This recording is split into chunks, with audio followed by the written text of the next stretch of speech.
Okay, Charlie, this is chapter 2, and it's called The Door is Shut. Omri got dressed in such a high state of excitement that he could scarcely control his fumbling fingers enough to do up the buttons and tie his shoelaces. He'd thought he was excited yesterday on his birthday, but it was nothing compared to how he felt now. He was dying to open the cupboard door and have another look, but the landing outside his bedroom door was like a railway station at this hour of the morning, parents and brothers passing continually. And if he were to close his door for a moment's privacy, somebody would be sure to burst in. He'd nip up after breakfast and have a quick look when he was supposed to be brushing his teeth. However, it didn't work out. There was a stupid row, which means a fight, at the breakfast table because ADL took the last of the Rice Krispies, and though there were plenty of cornflakes, not to mention Sugar Puffs, the other two fairly set upon ADL and made such an awful fuss that their mother lost her temper, and at the end, nobody got to brush their teeth at all. They were all bundled out of the house at the last minute. Omri even forgot to take his swimming things, although it was Thursday, the day his class went to the pool. He was an excellent swimmer, and he was so annoyed when he remembered halfway to school, too late to go back, that he turned on ADL and shouted, "You made me forget my swimming stuff," and he bashed him. That naturally led to them all being late for school, and furthermore, arriving in a very grubby condition. All this actually pushed the Indian right out of Omri's mind. But the minute he set eyes on Patrick, he remembered. And not for one single second for the rest of the day was that Indian out of Omri's thoughts. You may imagine the temptation to tell Patrick what had happened. Several times Omri very nearly did tell him, and he couldn't help dropping a number of tantalizing hints. "Your present was the best thing I got." Patrick looked rather astonished. "I thought you got a skateboard." "Yes, but I like yours better." "Better than a skateboard? Are you kidding me?" "Yours turned out to be more exciting." Patrick just stared at him. "Are you being sarcastic?" "No." Later, after they'd had the spelling test and Omri had been marked 3 right out of 10, Patrick joked, "I bet the plastic Indian could have done better." Unwarily, Omri replied, "Oh, I don't think he can write English. He can only just speak." He stopped himself quickly, but Patrick was giving him a very odd look. "What?" "Nothing." No, what did you say about him speaking?" Omri wrestled with himself. He wanted to keep his secret. In any case, Patrick wouldn't believe him, yet the need to talk about it was very strong. "He can speak," he said slowly at last. "Beard," said Patrick, which was their school slang for "I don't believe you." Instead of insisting, Omri said nothing more, and that led Patrick to ask, "Why did you say that about him speaking?" "He does." "Itchy beard," which of course means the same, only more so. Omri refused to get involved in an argument. He was somehow scared that if he talked about the Indian, something bad would happen. In fact, as the day went on and he longed more and more to get home, he began to feel certain that the whole incredible happening, well, not that it hadn't happened, but that something would go wrong. All his thoughts, all his dreams were centered on the miraculous, endless possibilities opened up by a real, live, miniature Indian of his very own. It would be too terrible if the whole thing turned out to be some sort of a mistake. After school, Patrick wanted him to stay on the school grounds and skateboard. For weeks, Omri had longed to do this, but he had never had his own skateboard until now, so it was quite beyond Patrick's understanding when Omri said, I can't. I have to get home. Anyway, I didn't bring it." "Why not? Are you crazy? Why do you have to get home anyway?" "I want to play with the Indian." Patrick's eyes narrowed in disbelief. "Can I come?" Omri hesitated. But no, it wouldn't do. He must get to know the Indian himself before he even thought of introducing him to anybody else, even to Patrick. Besides, the most awful thought had come to Omri during the last lesson, which had made it almost impossible for him to sit still. If the Indian were real and not just well, moving plastic as Pinocchio had been moving wood, then he would need food and other things. And Omri had left him shut up in the dark all day with nothing. Perhaps what if there were not enough air for him in the cupboard? Whoops. The door, oops, sorry. Okay, we had a little technical difficulty, just a sec. There we go, wait. Okay. The door fitted very tight. How much air would such a very small creature need? What if the Indian what if he died shut up in there? What if Omri had killed him? At the very best, the Indian must have passed a horrible day in that dark prison. Omri was appalled at the thought of it. Why had he allowed himself to be drawn into that silly row at breakfast instead of slipping away and making sure the Indian was all right? The mere thought that he might be dead was frightening Omri sick. He ran all the way home, burst through the back door, and raced up the stairs without even saying hello to his mother. He shut the door of his bedroom, and he fell on his knees beside the bedside table. With a hand that shook, he turned the key in the lock, and he opened the cupboard door.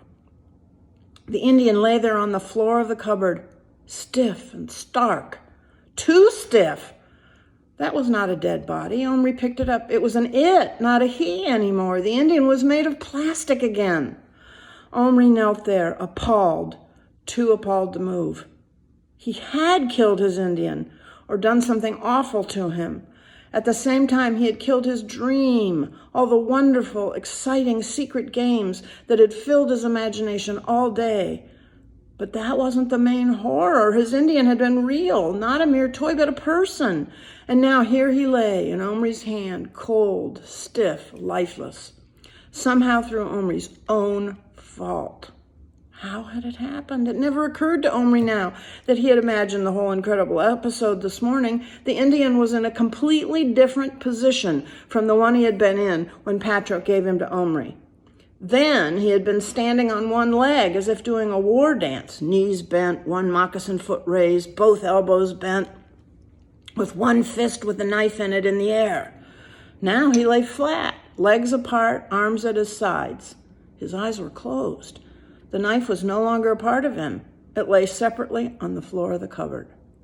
Omri picked it up. The easiest way to do this, he found, was to wet his finger and press it down on the tiny knife, which stuck to his finger. It too was plastic, and it could no more have pierced human skin than a twist of paper. Yet it had pierced Omri's finger. This morning, the little mark was still there. But this morning it had been a real knife. Omri stroked the Indian with his finger. There was a painful thickness in the back of his throat, the pain of sadness, of disappointment, and a strange sort of guilt burned inside of him as if he had swallowed a very hot potato that wouldn't cool down. He let the tears come and he just knelt there and cried for about 10 minutes. Then he put the Indian back in the cupboard and locked the door because he couldn't bear to look at him any longer. That night at supper, he couldn't eat anything and he couldn't talk. His father touched Omri's face and said it felt very hot. His mother took him upstairs and put him to bed, and oddly enough, he didn't object. He didn't know if he was sick or not, but he felt so bad, he was quite glad to be made a fuss of. Not that that improved the basic situation, but it was some comfort. "What is it, Omri? Tell me," coaxed his mother. She stroked his hair and looked at him tenderly and questioningly, and he nearly told her everything. But then he suddenly rolled over on his face. "Nothing, really." She sighed, kissed him, or rather, the back of him, and left the room, closing the door softly after her. As soon as she had gone, he heard something, a scratching, a muttering, a definitely alive sound coming from the cupboard. Omri snapped his bedside light on and he stared wide-eyed at his own face in the mirror in the cupboard door.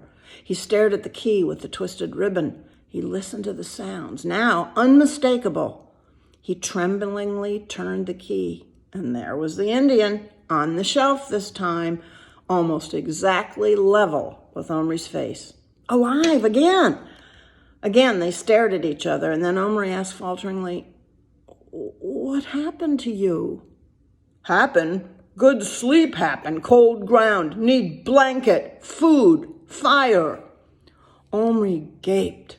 Was the little man giving him orders? Undoubtedly he was, because he waved his knife, now back in his hand in an unmistakable way. Omri was so happy he could scarcely speak. Okay, you stay there. I'll get food. Don't worry, he gasped as he scrambled out of bed. He hurried downstairs, excited but thoughtful. What could it all mean? That the moment that the cupboard door closed, the Indian went to sleep? It was puzzling, but he didn't bother to worry about it too much. His main concern was to get downstairs without his parents hearing him, get to the kitchen, find some food that would suit the Indian, and bring it back without anybody asking any questions. Fortunately, his parents were in the living room watching television, so he was able to tiptoe into the kitchen along the dark passage. Once there, he dared not turn on a light, but there was the refrigerator light, and that was enough. He surveyed the inside of the refrigerator. What did Indians eat? Meat, chiefly, he supposed. Deer meat, rabbits, the sort of animals they could shoot on their land. Needless to say, there was nothing of that sort. Biscuits, jam, peanut butter, that sort of thing was no problem. But somehow, Omri felt sure these were not Indian foods. Suddenly, his searching eyes fell on an open can of sweet corn. He found a paper plate in the drawer where the picnic stuff lived, and he took a good teaspoonful of corn. Then he broke off a crusty corner of bread, and then he thought of some cheese. And what about a drink? Milk? Surely Indian braves didn't drink milk. They usually drank something called fire water in movies, which was presumably a hot drink, and Omri dared not heat up anything. Ordinarily, non-fire water would have to do unless... What about some Coke? That was an American drink. Luckily, there was a bit in the big bottle left over from his birthday, so he took that. He didn't wish there was some cold meat, he did wish that there was some cold meat, but there just wasn't any. Clutching the Coke bottle by the neck in one hand and the paper plate in the other, Omri sneaked back upstairs with a fast-beating heart. All was just as he had left it, except that the Indian was sitting on the edge of the shelf, dangling his legs and trying to sharpen his knife on the metal. He jumped up as soon as he saw Omri. Food? He asked eagerly. Yes, but I don't know if it's what you like. I like. Give, quick. But Omri wanted to arrange things a little. He took a pair of scissors and he cut a small circle out of the paper plate. And on this, he put a crumb of bread, another of cheese, and one kernel of the corn. He handed this offering to the Indian, who backed off, looking at the food with hungry eyes, but trying to keep watch on Omri at the same time. Not touch, you touch. I use knife, he warned. All right, I promise not to. Now you can eat. Very cautiously, the Indian sat down, this time cross-legged on the shelf. At first, he tried to eat with his left hand, keeping the knife at the ready in his right, but he was so hungry, he soon abandoned this effort, laid the knife close to his side, and grabbing the bread in one hand and the little crumb of cheese in the other, he began to tear into them ravenously.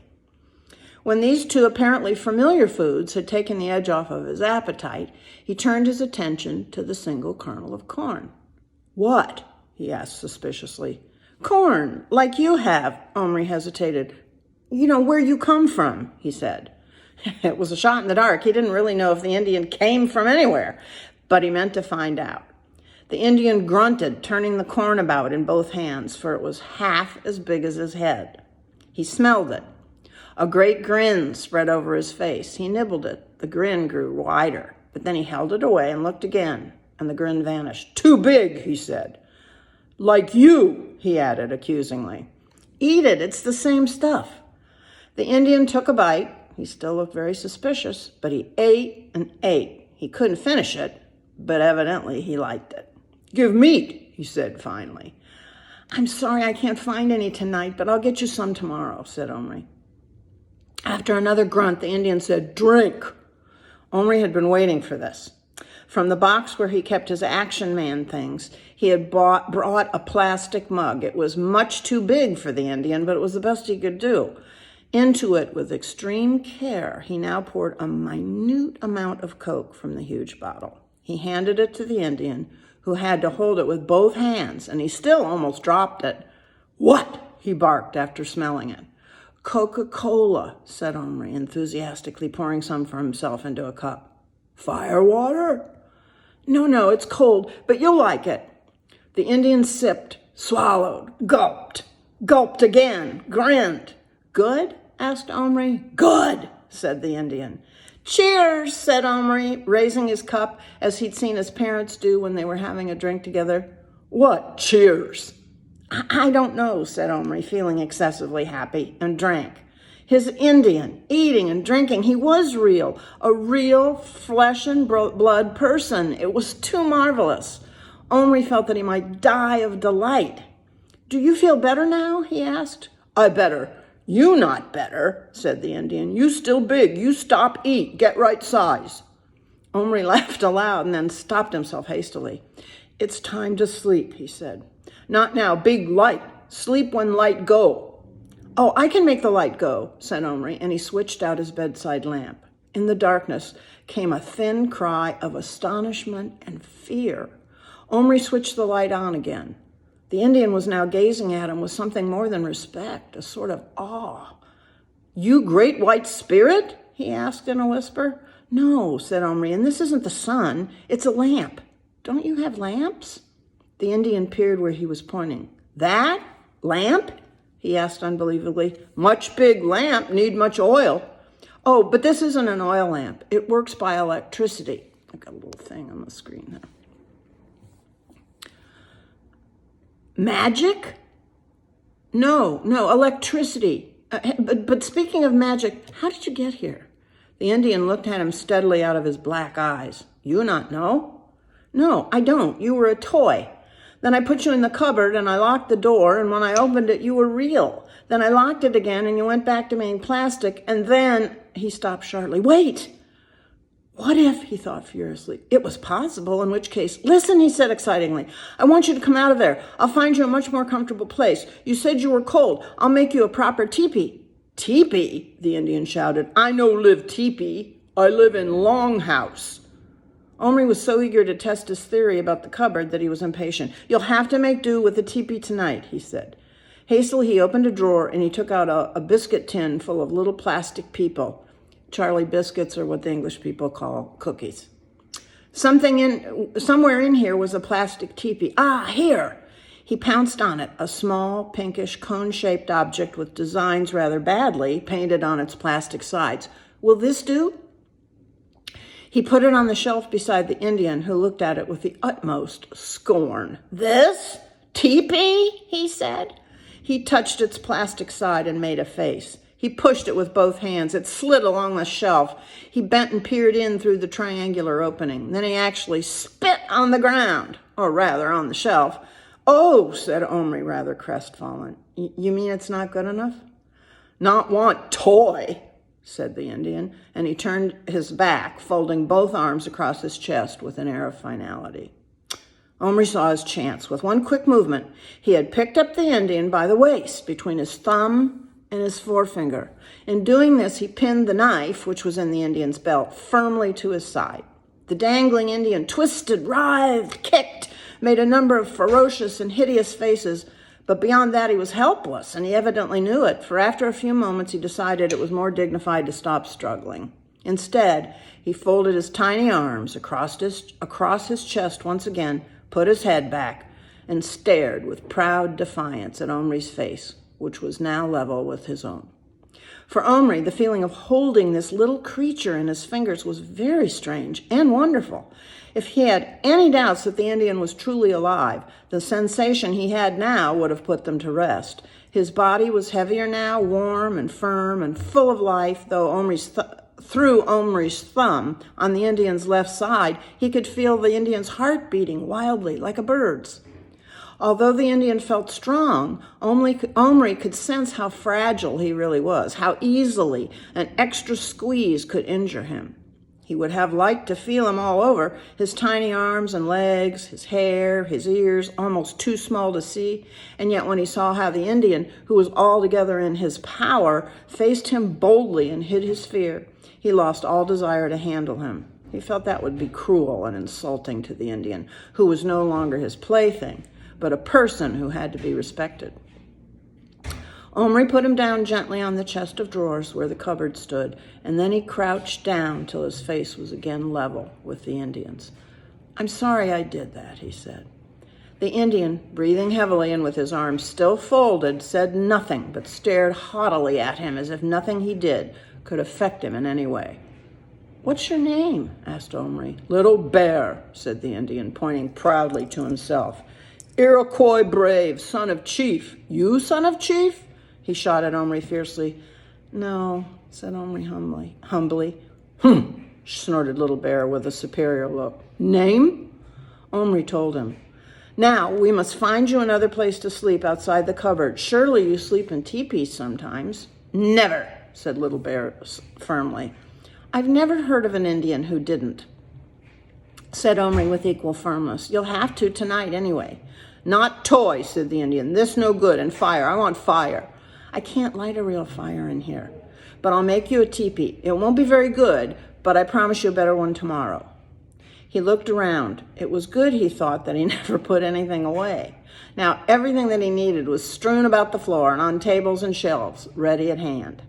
Starting with some pickup sticks and a little bit of string, he made a sort of a cone shape, tied at the top, and around this he draped first a handkerchief, and then, when that didn't seem firm enough, a bit of old felt from a hat that had been in his dressing-up crate.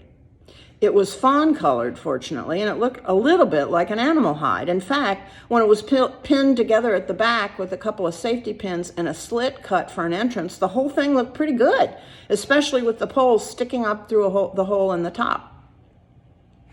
Omri stood it up carefully on the chest of drawers and anxiously awaited Little Bear's verdict.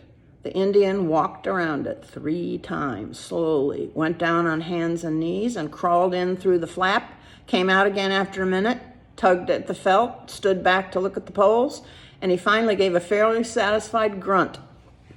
However, he wasn't going to pass it without any criticism at all. "No pictures," he growled. "If teepee, then need pictures." "I don't know how to do them," said Omri. "I know. You give colors. I make." "Tomorrow," said Omri, who despite himself was beginning to feel a little bit sleepy. "Blanket?" Omri fished out one of Action Man's sleeping rolls.